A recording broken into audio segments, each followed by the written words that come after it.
जब मैं सो रहा था तभी मुझे एहसास हुआ कि मेरी पेंट के अंदर किसी का हाथ है और वह सहला रही है। जैसे ही मैं बगल में देखा तो मैं चौंक, क्योंकि वहाँ मौसी सोई हुई थी और मेरे साथ। नमस्कार दोस्तों, कैसे हैं आप सब? स्वागत है और एक बार फिर एक नई रोमांटिक स्टोरी में। आज मैं बताऊंगी कि मैं किस तरह अपनी मौसी की प्यास बुझाई। मेरा नाम प्रीतम राय है। मैं गुजरात का रहने वाला हूँ और मेरी उम्र 21 साल है।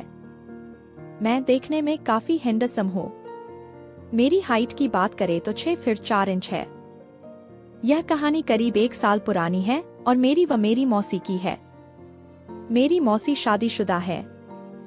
उनका नाम सलमा है और उनकी उम्र 29 साल की है। मेरी मौसी सांवले रंग की है पर दिखने में एकदम पटाखा लगती हैं। वो एकदम स्लिम ट्रिम हैं। उनके 2 बच्चे हैं जो क्रमशः 4 और 8 साल के हैं। एक बेटा और एक बेटी। वो सब लोग हमारे साथ ही रहते हैं क्योंकि मेरे मौसा जी ज्यादा दारू पीते हैं और कई सालों से बाहर ही रहते हैं। वो बस हर महीने मौसी को रुपए भेज देते हैं। हमारा मकान 2 मंजिल का है। उसमें नीचे भी 2 कमरे हैं और ऊपर भी 2 कमरे हैं। नीचे मौसी रहती हैं और ऊपर हम सब रहते हैं। अपनी मौसी के प्रति मेरा कोई गलत इरादा नहीं था, लेकिन मैंने कुछ ऐसा देखा कि मेरे ख्यालात बदल गए। मेरे घर वाले 3 से 4 दिनों के लिए सहारनपुर गए हुए थे और उसी दौरान मौसी ने अपने दोनों बच्चे बुआ के यहाँ भेज दिए थे क्योंकि वे कई दिनों से जिद कर रहे थे। अब घर पर सिर्फ मौसी और मैं ही बचे थे। एक दिन दोपहर में मैं अपने दोस्त के साथ घूमने चला गया। मैं शाम को घर आया तब मौसी खाना बना रही थी। मौसी मुझे देखकर बोली, ओ प्रीतम, कहाँ था तू? चल खाना खा ले। मैंने नीचे ही खाना खाया और ऊपर आने लगा। मैंने मौसी से कहा, मौसी आप नीचे का गेट लगाकर आराम से सो जाना, अब मुझे कहीं नहीं जाना है। मौसी कहने लगी, प्रीतम मैं सोने के लिए अकेली ही हूँ, नीचे मुझे डर लगेगा। मैं तो तेरे पास ऊपर ही सोऊंगी। मैंने कहा ठीक है, आप जब आओ तो मेरे लिए दूध ले आना। उन्होंने हामी भर दी। फिर जैसे ही मैं ऊपर आया, मैंने किसी काम की वजह से जाल से नीचे झांका तो मैंने देखा कि मौसी दूध के गिलास में कोई सी गोली मिला रही है। मैं समझ गया कि ये तो नींद की गोली ही हो सकती है। थोड़ी देर बाद मौसी ऊपर आई और उन्होंने मुझे दूध का गिलास पकड़ा दिया। वो बोली, ले इसे जल्दी ही पी ले वरना ठंडा हो जाएगा। मैंने वो दूध पिया। मुझे उसमें कुछ ज्यादा कड़वापन महसूस हुआ। मैं समझ गया कि मौसी ने नींद की 1 गोली नहीं शायद 2 गोली मिलाई है। लेकिन मौसी को यह नहीं पता था कि मैं नशा करता हूँ और मैं जो नशा करता हूँ उस पर यह गोली असर नहीं करती है। फिर भी मैं सोने का नाटक करने लगा। मैं रात को नेकर और बनियान में सोता था तो कपड़े उतार कर सो गया। मौसी मेरे बगल में आकर लेट गई। थोड़ी देर बाद मौसी ने मुझे आवाज लगाई, प्रीतम, ओ प्रीतम। पर मैं कुछ नहीं बोला, बस आंखें बंद करके आराम से लेटा रहा। मैं ये देखना चाहता था कि मौसी ने मुझे नींद की गोली क्यों दी। मौसी बुदबुदा कर बोली, लगता है गोली ने असर कर दिया। और अभी हुआ मौसी का खेल स्टार्ट। मौसी मेरे बदन को इधर उधर छूती और सहलाती और अपने मुंह से आवाजें निकालती। मुझे ऐसा एहसास हो रहा था जैसे मौसी मेरे साथ कुछ करना चाहती है। फिर मौसी सो गई।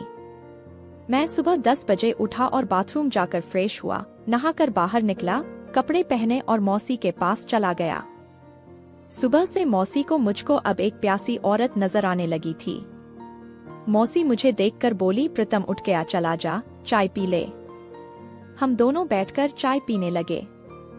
मेरे मन में तो मौसी की हरकत की ही याद आ रही थी। मौसी बोली, रात को नींद कैसी आई प्रीतम? मैं अनजान बनकर बोला, मौसी नींद तो अच्छी आई मगर मेरा बदन सा टूट रहा है। मौसी ने कहा, हो जाता है कभी कभी, थोड़ी देर में ठीक हो जाएगा। फिर मैं ऊपर आकर टीवी देखने लगा और बाद में दोपहर का खाना खाकर सो गया। शाम को मौसी ने मुझे उठाया और बाजार से सामान लाने को कहा। मैं उठा और बाजार से सामान लेने चला गया। करीब 2 घंटा बाद मैं बाजार से सामान लेकर वापस आया और सामान मौसी को दे दिया। मौसी ने खाना बनाया और हम दोनों खाना खाने लगे। रात को मौसी मेरे पास सोने के लिए आ गई और मेरे बगल में लेट कर सोने लगी। मैं सोचने लगा कि आज कैसे ना कैसे मौसी के मजे लेके ही रहूंगा।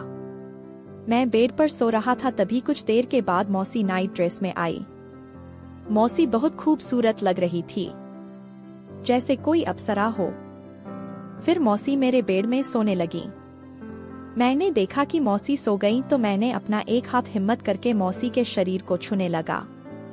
मौसी को एहसास हो गया कि उसे कोई छू रहा है, क्योंकि मौसी गहरी नींद में नहीं थी।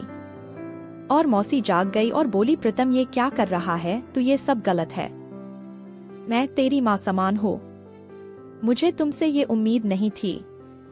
तभी मैं बोला, तो फिर कल रात को आप मेरे साथ वैसे हरकत क्यों कर रही थी? मौसी मेरी बात सुनकर चौंक गई।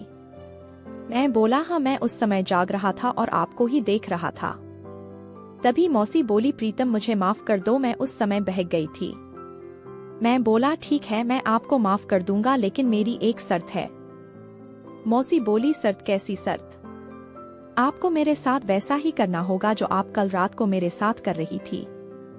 मौसी बोली, ठीक है मैं तुम्हारे साथ करूंगी, लेकिन यह बात किसी को पता नहीं चलना चाहिए। मौसी की यह बात सुनते ही मैं पागल कुत्ते की तरह मौसी के ऊपर झपट पड़ा और अपने बाहों में भरकर प्यार करने लगा।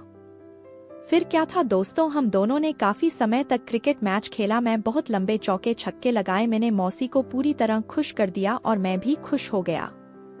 अभी इसी तरह हमें जब भी मौका मिलता हम एक दूसरे की प्यास को बुझाने में लग जाते।